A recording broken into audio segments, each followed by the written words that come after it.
If they say her name one more time, I'm gonna lose it. Wow. Am I trusting Krystal? I mean, early days. I need to actually let you all in on a secret.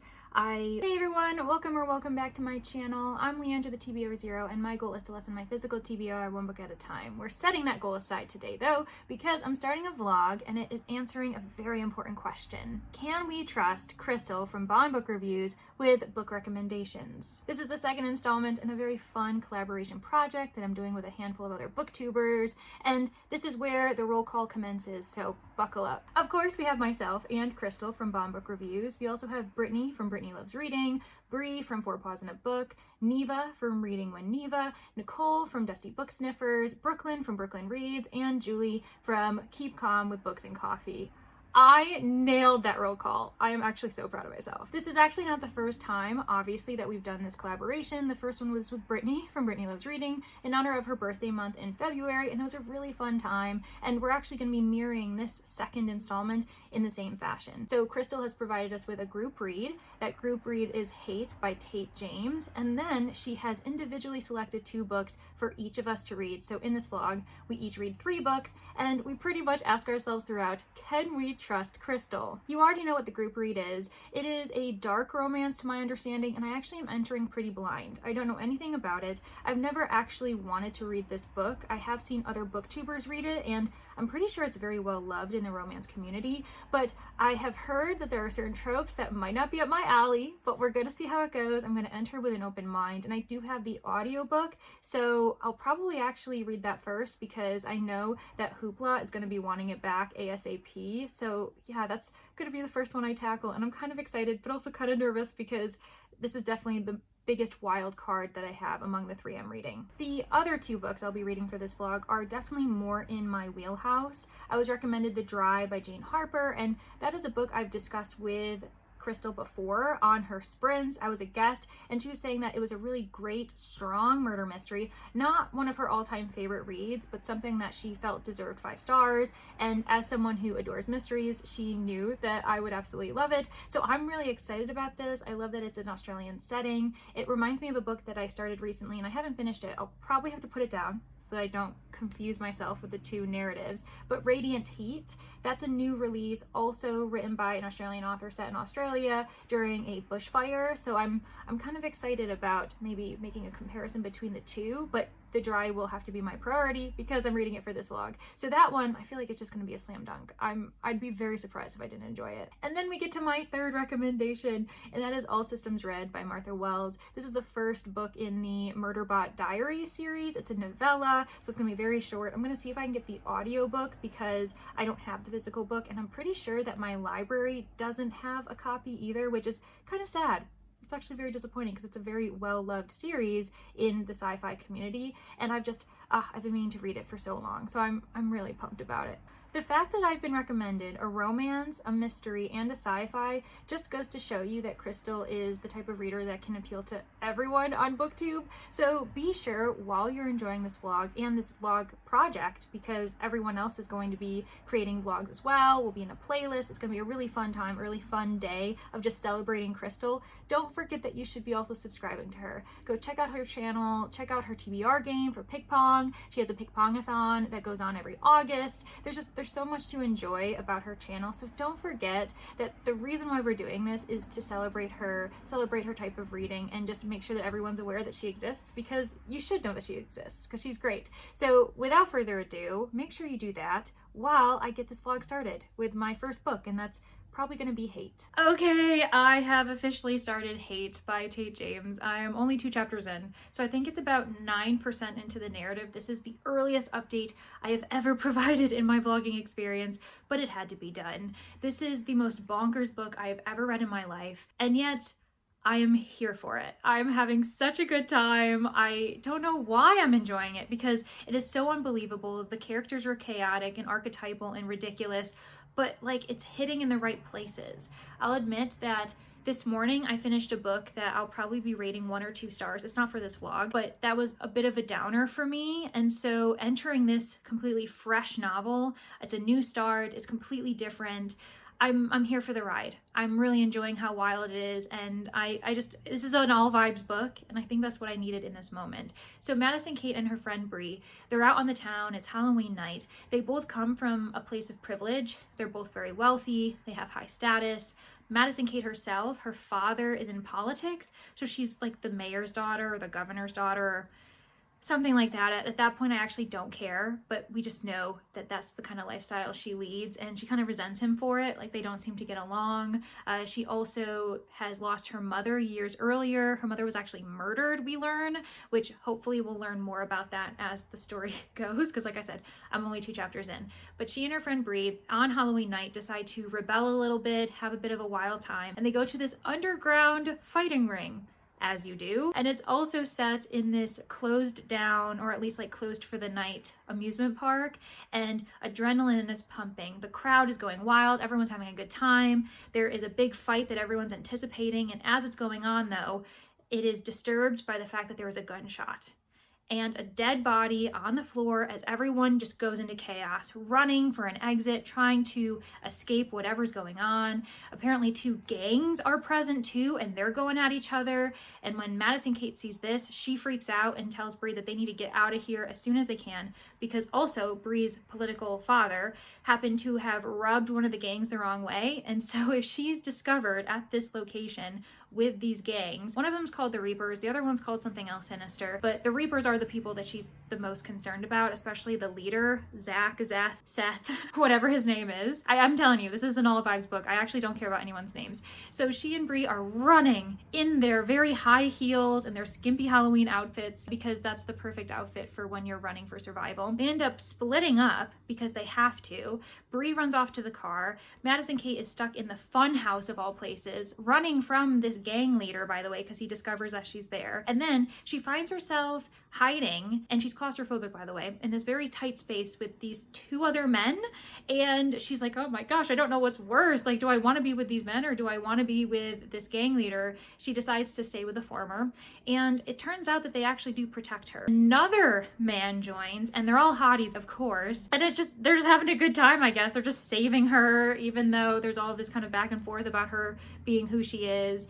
And I'm not gonna lie, the number of times I've heard the name Madison Kate now, it is aggravating. Call her Madison, call her Kate, call her MK, which is something that was used earlier in the book, earlier being the first chapter. It just, I get it. Her name's Madison Kate, whatever. It's a dumb name, but I'm still here to support her. So she ends up escaping the amusement park with these 3 men. And then for whatever reason, they're like, okay, peace, bye, good luck. And they go off on their motorcycle or their car or something like that and leave her on the side of the road saying she's gonna be picked up soon. And she's like, okay, like, should I wait? Should I leave? And then, you know, who shows up? The police. They come at her, seeing her as a suspect, and they're like, what are you doing? Who are you? What's going on here? And she's wearing a hoodie that the green-eyed guy gave her because she was cold in her very sexy Halloween outfit. In her pocket, there's the master key to the amusement park. So they're all like, you're the reason everyone got into the amusement park. So they're gonna put all the blame on her. And they're like, okay, what's your name? And so she gives her name, and obviously that's supposed to have weight, have status because of who her father is. But the men look at her and they're like, that's interesting because she's dead at the fighting ring. That's the dead body that we found. And so that's how chapter 2 ends. That's where I am in the narrative. And I'm just like, where are we gonna go from here? What's going on? Especially because she has pink dyed hair, but it's obviously gonna be proved that it's a mistake, right? Like her father's gonna be like, this is my daughter. But then who's the dead woman? And in that case, was she being targeted?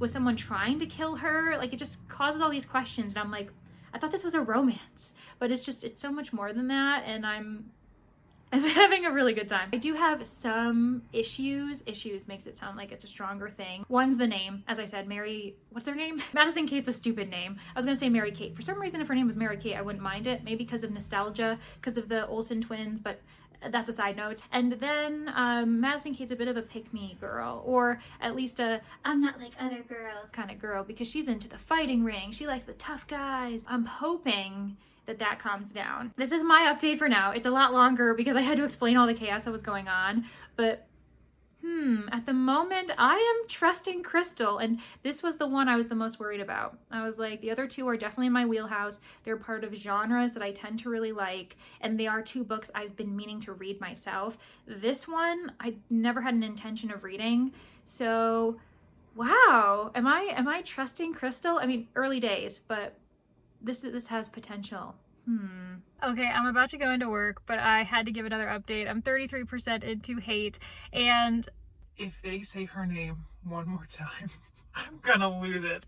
I'm beginning to lessen my huge claim of trusting Krystal right away. I can't tell. The number of times this book is making me laugh, and I don't think it's supposed to make me laugh, is a bit of a concern. With that said, I'm still having fun. It's just actually absurd. Like, the conspiracies and like the scenarios that this woman is experiencing, I can't. I literally cannot with her. And it's the most unbelievable narrative I've ever read in my life. And I've read some unbelievable narratives.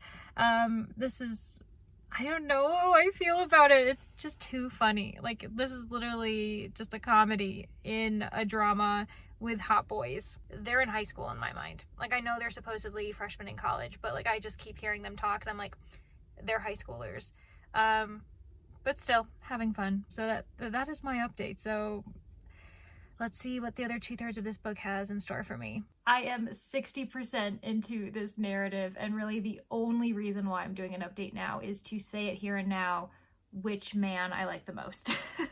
So there are 3 men. There's Cody. Weirdly, his full name is Kodiak. We're not going to address that any further. Then we've got Max Steele. Everyone calls him Steele. And then finally, we have Archer. My favorite of the 3 is Cody for the time being. He hasn't done anything that's pissed me off yet. Meanwhile, Steele is acting weird, and Archer's the actual worst. Like, he sucks. He's a jerk, and I would be impressed if Tate James in the last 40% can redeem him for me, because I hate him. He's an asshole. And like, honestly, Steele, he hasn't really done much. He's just kind of there. I think he's meant to be like the nice boy.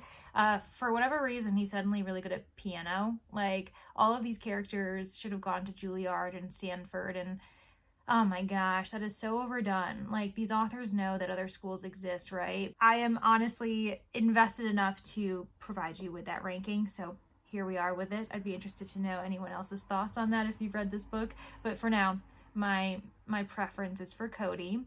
The green-eyed boy, by the way, if you're trying to make connections to the earlier section. But I can't really give you any more information because I fear that I'm getting into spoiler territory, just because the narrative is so different every time I pause to give you an update that I would have to explain so much if I reference anything, because Madison Kate's life is not something you can predict. Everything that she's experiencing is just getting more wild, more ridiculous and unbelievable, and I'm just like, this girl, she's not real. And like, her father and the amount of power he has is laughable. Like, what? We are learning more about her relationship with her father. The number of pies that he's got his fingers in is like, honestly, so unsanitary. So we're gonna see what happens as this goes. I'm hoping that we're gonna get more information about her mother, because we just had a little bit more given to us in the last chapter, and I'm seeing the picture. It's coming together. I have my own theories as far as what happened to her mother and how, unfortunately, Madison Kate saw her die, saw her murdered, but it's still a mystery. So there are still certain gaps in Madison Kate's past. I still hate how much they say her name. On to the last 40%. I finished Hate by Tate James, and are we surprised? This wasn't a book for me. I don't even think it's fair to ask the question of whether I trust Krystal or not, because I can't see her actually recommending this to me on an individual basis. This is our group read. Every single person performing a vlog for this collaboration is reading it. So I know there's going to be people within the mix who absolutely adore it. I know of at least one person already, and I know there's going to be more. But this was clearly not a Leandra book. And I know it's kind of sad, because my first clip actually had high hopes. I was really intrigued by the first 2 chapters, but then the vibe very quickly changed, and I just kept getting more and more problems as the narrative continued. Madison Kate is a character that I think should have grown, and she never did. who she was at the beginning of the novel before all of the chaos happened. It was the same type of person that she was a year later, after she was in jail for 3 months and then in Cambodia for a year, after she discovered an entire community and her father who didn't support her, knowing that she was being set up for crimes that she didn't commit. The fact that her mother was murdered when she was a child. She hates her father. He owns the entire town or whatever. And now she's living in this house, weirdly, with the 3 men who framed her. You'd think that she'd be a different person than she was when she was a teen. And a year has passed, only a year has passed, but it's been a big year. And she talked the same. She performed certain actions that were a bit childish and juvenile. This felt like a very YA fanfic-y kind of book. The 3 main characters that she's kind of juggling for this why choose scenario.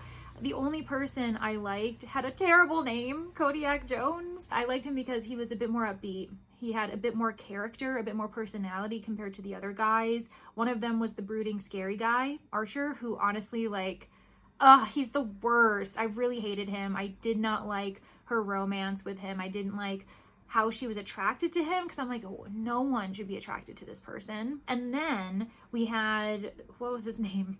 Oops, I've already forgotten him, so that's not a great sign. Max Steele. He was the Edward Cullen with a keyboard.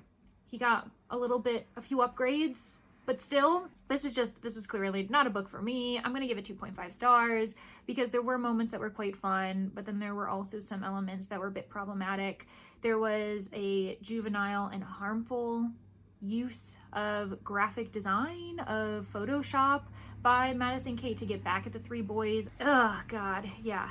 This was a messy book. But we are on to Greener Pastures. The book that I have in my lap is actually going to be the next one I try, and that is The Dry by Jane Harper. This one has interestingly been recommended to me more than once, not only by Krystal, but also by another Australian creator, a book fiend named Mel. She recently did a video in which she recommended a book to various booktubers, and I was really lucky to be someone she highlighted, and the book she recommended me was The Dry, and I was really, really excited to tell her, hey, I'm actually reading this book in the next month anyway, what are the chances? So 2 Australians are telling me I need to read this book because I really love mysteries.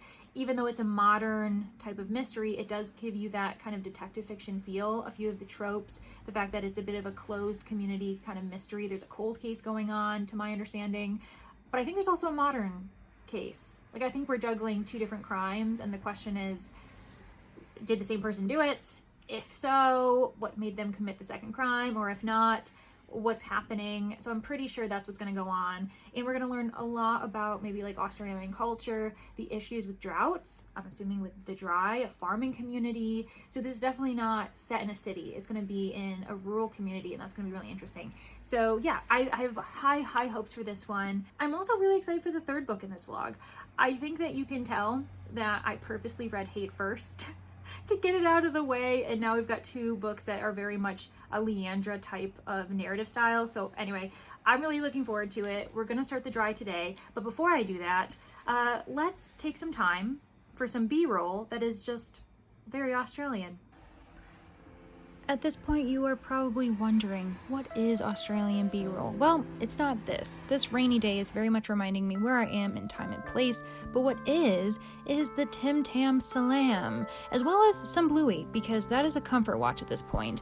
I was really surprised by the shape and the thickness of the Tim Tam, and you know what's really funny is there's some history about Tim Tam. Tim Tam was a horse born in 1955, and it was sired by someone called Tom Fool. What a name. So I decided to try and trust the process. You're really meant to bite into one corner, flip it over, bite into the other, as you can see. Oh, look at me as a model, I'm doing great. And then you dip it into your coffee and you're treating it like a straw. You're supposed to drink the coffee through it, and you can tell I was not feeling very confident in this, and I'm a bit startled, a bit scared, maybe a bit excited, and I swear I am holding just a gob of peanut butter and chocolate and whatever a Tim Tam is made out of. I then proceed to not actually slam the Tim Tam back as you're meant to, because I'm a fool. I'm a tomfool. It's all full circle. Then I watched 2 episodes of Bluey, which both happened to involve horses. One of the real variety, the other of the unicorn. So I don't know. This was very Australian in my opinion. After a lovely mid-morning of Bluey, coffee, and some Tim Tam Slams, I can now talk to you about The Dry by Jane Harper. This morning I ended up officially getting to 50%, and this is going to be my first and last mid-book update before I tell you what I think. So a lot has happened, I am very intrigued, and I can tell you right now that this is very much a book that tells me I can trust Krystal through and through. With Falk, our main character, he is a police officer of sorts right now. He typically works in financial crime, so embezzlement, money laundering, but he is wrapped up in solving the murder of a friend and his friend's almost entire family, but I'm getting a bit ahead of myself. So Falk returns to his childhood home on the request of this friend's parent after discovering that that friend died, and under very violent, mysterious circumstances. Falk's friend, Luke, Luke's wife, and one of Luke's children all died with gunshot wounds on the family farm, and it seems as though everyone is putting the blame on Luke, suggesting that Luke killed his wife and child and then turned the gun on himself. However, he spared their infant, their daughter, in the mess. And Falk has returned to pay his respects, but also to talk to Luke's father, because Luke's father sent him a very mysterious note that said, "You lied, Luke lied, we need to talk." And this is in reference to a cold case that happened during Falk and Luke's childhood. They were childhood friends, along with two other young women, Gretchen and Ellie. During that time, Ellie ended up dying under, yet again, mysterious circumstances. Her body was found in the local river, and everyone believed that Falk was the murderer. I'm pretty sure he didn't commit the crime. He seems innocent to me. He seems like a good person. He and his father were ostracized by the community. They were targeted, they received abuse, and eventually they were run out of town. So Falk really had no reason, no desire to want to return to Kiwara beyond paying his respects and then having a talk with his friend's father. And now, with the fact that Luke and his family have been killed brutally, Falk is really just trying to figure out what's going on. Are the two deaths that are decades apart linked? If so, what was Luke hiding at the time? Why would he then be the target decades later? And it's a bit of a mess in a really intricate, fascinating way. I like how much impact is on the community, the questions of how this community is staying afloat in modern times, being a farming community, being in a drought at the time. And on top of that, I find Falk's own interactions with this community, at one time being an insider and now being a very firm outsider as he's asking questions.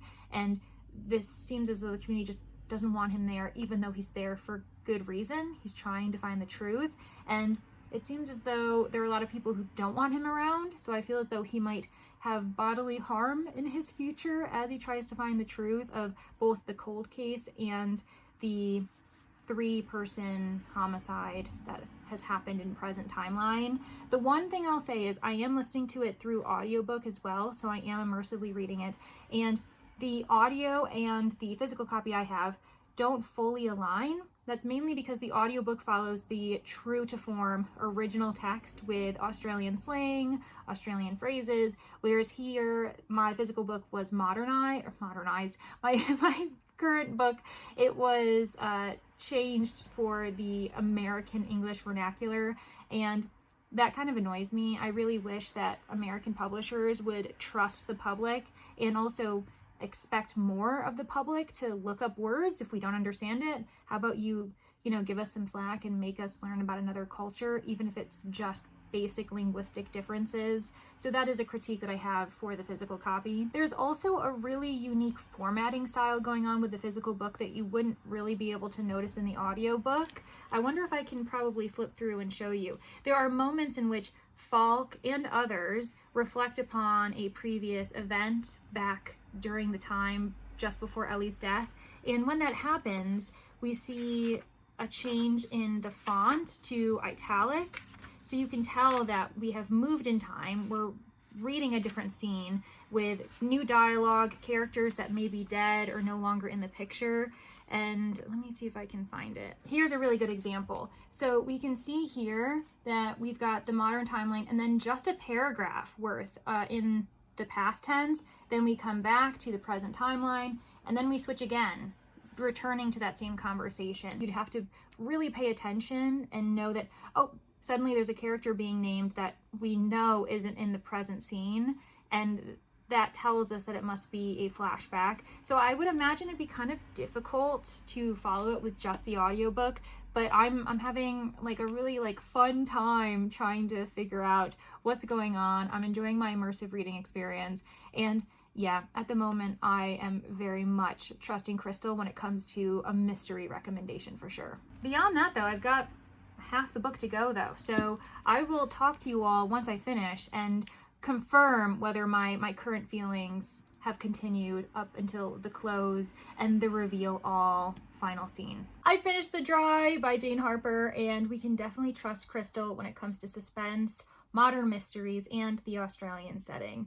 I just had such a good time with it. I really liked Falk as a main character. He was a detective we could trust, that we could depend upon even as he was questioning himself. I found him to be a really rational character as he was returning to this community that has a lot of history for him. Even when he let emotions run a bit wild, I still felt like we were in good hands. And the mysteries were super complex, both the modern one and the cold case involving his friend Ellie. And I'm not going to give any spoilers or any indications as far as if these two mysteries were linked, if they're separate, or something in between, because I think that would be the fun element to reading this story and figuring that out. What I will say is that I was partially right about certain elements and partially wrong about others, which I think actually makes a great mystery, because it shows that it's pretty fair play, that there are things you could potentially deduce on your own while kind of challenging you to be the ultimate detective and getting all of it right. I didn't get all of it right, and that was totally fine with me.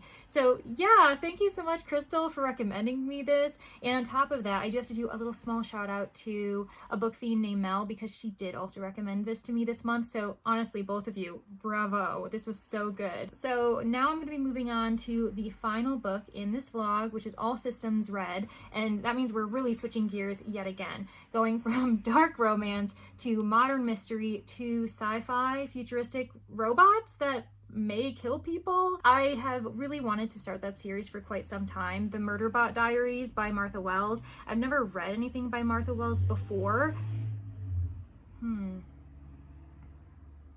Thought I heard traffic. But this has been on my list, especially because it's in the sci-fi realm. I know that she's also known for fantasy, but if I was gonna choose a genre for her, it makes sense that I would start with the sci-fi. I feel like it's gonna be a big surprise if I don't like this one. You may have noticed I haven't given a star rating for this yet. That's because I'm still ruminating about it. I actually did phone a friend. I was talking with Jess from the Hex Library because she kindly offered to lend an ear when I was reading this book. And at that point, I was like, I'll just finish it. And then when I finished it, I was like, I need to talk to her. I had some questions, I had some theories that I had to talk through as far as the ending, what it meant, what the characters were doing, where they were going, and everything else in between.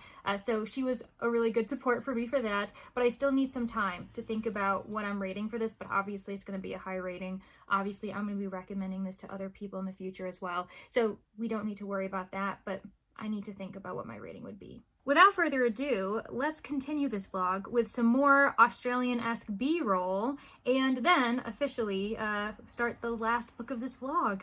So exciting! Welcome to the second and final edition of Australian B-roll, where I make myself an espresso martini.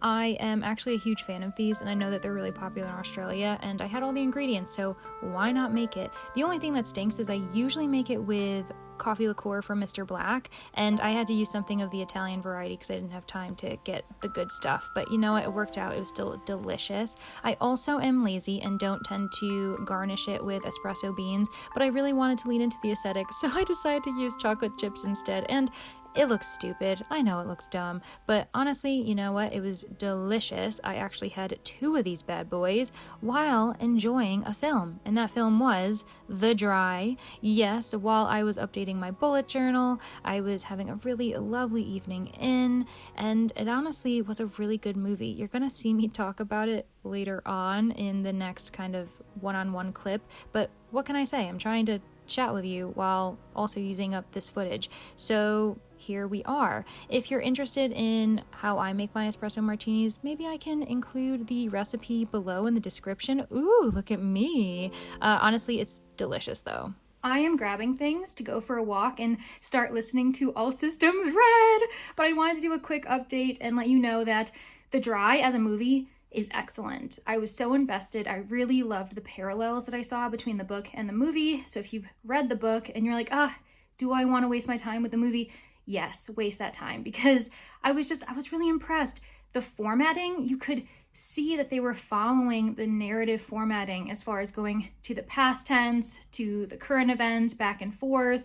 And it was really well done. I had a great time. I really loved the movie. And yeah, so like both of them I can recommend. And I 100% trust Krystal as far as that book and movie recommendation goes. But we have one more book to go, and it is All Systems Red, the sci-fi novella that follows a murder bot. I'm really excited. This is a book that I've been meaning to read for quite some time because I've seen so many things about the series. I've heard so many good things about the author. So let's go for a walk, and I'll probably not update you until I finish it because it's so short. But oh my gosh, I'm so excited.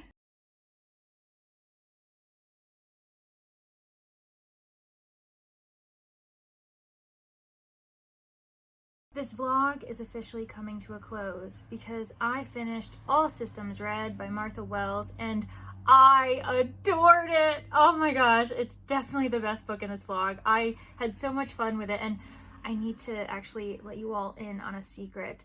I was maybe 25-30% through the audiobook, and I proceeded to go onto Pango and bought myself a secondhand copy, and look what I have. I now own it. Oh, I'm so happy. And you know what's crazy is actually over the month of recording this, I borrowed the audiobook again and I listened to it a second time. I literally have read this book twice within this vlogging experience, and you all were none the wiser. I don't know. This is clearly a 5-star for me. I absolutely adored it.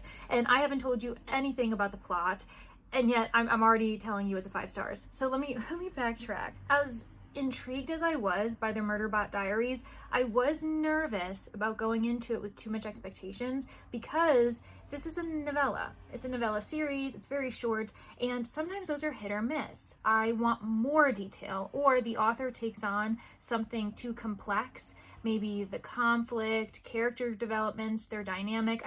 I need more world building. That can be really hard to place in a very nicely wrapped package that is satisfactory and deserves 5 stars. But it was perfect. And I think it was because the premise is quite simplistic. The book opens with an attack on these researchers that Murderbot has been hired to take care of. They're on this foreign planet. They're doing research, looking into the flora, the fauna, surveying it for research purposes, and they're attacked by this wild fauna. Murderbot has to save them, and that begins our kind of, intrigue and understanding the dynamic between Murderbot and this crew of humans. The sense of distrust, of discomfort, of them not really knowing how to interact with Murderbot, and Murderbot actually having no interest in interacting with them. All it wants to do is hang out in its pod and be on its own, watching like serials, dramas, everything else. It's obsessed with television, and I love that. But it does also have its own secret. It has hacked its own programming so that it can kind of do whatever it wants. And we understand that there were certain reasons as to why Murderbot did this in the first place, but I don't want to go that far because it could be potentially a spoiler as far as Murderbot's characterization throughout the book. But the plot thickens when they realize that another research team that's on the other side of the planet suddenly has gone quiet, and they decide that they need to go travel there, be sure to see if are they okay, do they need assistance. And Murderbot just has this terrible feeling. It knows that they really shouldn't be doing this. It also has to follow their instructions though, because it doesn't want them to catch on that it's a free thinking robot, and they'll just it would be a bad situation. So that's pretty much what happens. They go to this other location, and a lot of chaos ensues. I just really appreciated the perspective that Martha Wells gives this book. It could have been omniscient, omnipotent, where we're in everyone's heads, third person even, which provides that extra distance, but instead it's first person through Murderbot's eyes. And I love how that almost contradicts the fact that we aren't following a human, but it makes it feel more human, this experience that we're getting from Murderbot. And it's also hilarious. I loved every time Murderbot reflected on something that the human said or reacted in some way when they wanted to get to know it, and it just was like, stop, what are you doing, get away from me. And it was just a breath of fresh air. This is such a unique, fun novella, and I can't wait to continue the series. So obviously I trust Krystal through and through, especially with this specific sci-fi recommendation. And that brings us to the end of the vlog. I read all 3 books. Krystal is obviously an amazing recommender because I adored 2 out of the 3 books. The vlog started off not so great. I ended up giving Hate by Tate James 2.5 stars. It just wasn't my cup of tea. I don't think we're surprised, especially because I'm not someone who reads dark romance. I've never read a White Shoes book before, and I would be open to the idea, but I just don't think that that mixed with dark romance is really my cup of tea. And I think I had a bigger problem with the characterization of these characters. They felt very teenish to me when they were dealing with a lot of adult content, and I couldn't wrap my head around the whole fanfic kind of vibes I was getting from it. Then we moved on to The Dry, and I really did love that. It's been a while that I read kind of a suspenseful murder mystery, and I really enjoyed this one. I settled on a 4-star rating, and I, again, can definitely recommend the movie as well. And Jane Harper is 100% an author I want to try again. So thank you so much, Krystal, for recommending that to me. And then finally, just to add to the fact that we can definitely trust Krystal, is Murderbot. Well, I should say All Systems Red, the first book in the Murderbot diaries, because I gave this 5 stars. So, I mean, if we're averaging these 3 books together, we're leaning on the higher rating side, a 4-star, a 5-star. That's pretty good to me. I'm beginning to ramble here, so let's just wrap up this vlog. Thank you all so much for getting to the end. I hope you had as much fun as I did trying to see if I can trust Krystal. As we can see, for the most part, I definitely can. But don't forget, this is a collaboration project. I wasn't the only one asking if I could trust Krystal, so there are a handful of vlogs that you should be watching along with this one. I'll make sure to link the playlist below once we create it, but I'll also be sure to link all of the people who are participating in this as well, including Krystal, but we also have Bree from 4 Paws in a Book, Julie from Keep Calm with Coffee and Books, Nicole from Dusty Book Sniffers, Neva from Reading When Neva, we have Brooklyn from Brooklyn Reads, Brittany from Brittany Loves Reading. Am I missing anyone? So thanks everyone, and I really do hope to see you in the next one. Bye!